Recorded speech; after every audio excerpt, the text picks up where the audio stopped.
As I was saying, যেমনটা বলছিলাম, শব্দগুচ্ছ উচ্চারণের সঙ্গে ডোনাল্ড ট্রাম্পকে তুমুল হর্ষধ্বনিতে স্বাগত জানায় সমর্থকরা। কারণ প্রায় ৩ মাস আগে এই শব্দগুচ্ছ উচ্চারণের সময় একই স্থানে বন্দুক হামলার শিকার হন রিপাবলিকান প্রেসিডেন্ট প্রার্থী। মৃত্যুর মুখ থেকে প্রত্যাবর্তনের মঞ্চে ফিরে সমর্থকদের ধন্যবাদ দিতে ভুলেননি ট্রাম্প। কড়া নিরাপত্তা ব্যবস্থার মাঝে স্মরণ করেন সেদিনের হামলায় নিহত সমর্থককে। ব্যাটেল গ্রাউন্ড স্টেট পেনসিলভেনিয়ায় ট্রাম্প জানান, যুক্তরাষ্ট্রকে শ্রেষ্ঠত্বের তকমা ফিরিয়ে দিতে কাজ করে যাবেন তিনি। Just to let you know that tonight I return to Butler in the aftermath of tragedy and heartache to deliver a simple message to the people of Pennsylvania and to the people of America. Our movement to make America great again stands stronger, prouder, more united, more determined, and nearer to victory than ever before. We're going to make America great again. বাটলারে জনসভায় বিভিন্ন প্রতিশ্রুতি দেন Trump. Republican প্রার্থী জানান, ক্ষমতায় এলে credit কার্ডে সুদের হার নামিয়ে আনা হবে 10%। এছাড়াও সামাজিক সুরক্ষা ও স্বাস্থ্য খাতে বরাদ্দ কমাবে না নতুন প্রশাসন।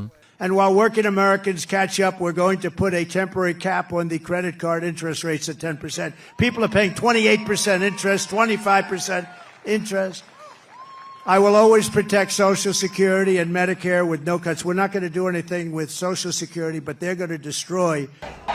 His name is Elon Musk. বক্তৃতার মাঝপথে ইলন মাস্ককে মঞ্চে আমন্ত্রণ জানান ডোনাল্ড ট্রাম্প। এ সময় 2 হাত তুলে লাফাতে লাফাতে রিপাবলিকান প্রার্থীর সঙ্গে করমর্দন করেন টেসলা সিইও। প্রথমবারের মতো প্রচারণায় যুক্ত হয়ে নিজেকে মাগা সমর্থক হিসেবে দাবি করেন মাস্ক। প্রশংসা করেন ট্রাম্পের প্রত্যাবর্তনের। As you can see, I'm not just MAGA, I'm dark MAGA. Well, first of all, I want to say what an honor it is to be here. And, you know, the true test of someone's character is how they behave under fire. And we had one president who couldn't climb a flight of stairs, and another who was fist pumping after getting shot. এদিকে hurricane হেলেনের আঘাতে বিপর্যস্ত আরেক battle ground state north Carolina সফরে রয়েছেন Kamala Harris. এ সময় তিনি বৈঠক করেন জরুরি ব্যবস্থাপনা কর্মকর্তাদের সঙ্গে। রাজ্যের ক্ষতিগ্রস্ত এলাকা পুনর্নির্মাণে ঘোষণা করেন $10 কোটি সহায়তা। So I came here to find out what's going on the ground, to find out what more we can do in terms of federal aid, such as what we announced today and the federal support we're giving to Mecklenburg County. এদিকে Kamala Waals শিবিরকে অনুদান দেওয়ার ঘোষণা দিয়েছেন মার্কিন billionaire Ben হরোউইটস। Nafia Arman মনন, এখন বিশ্ব।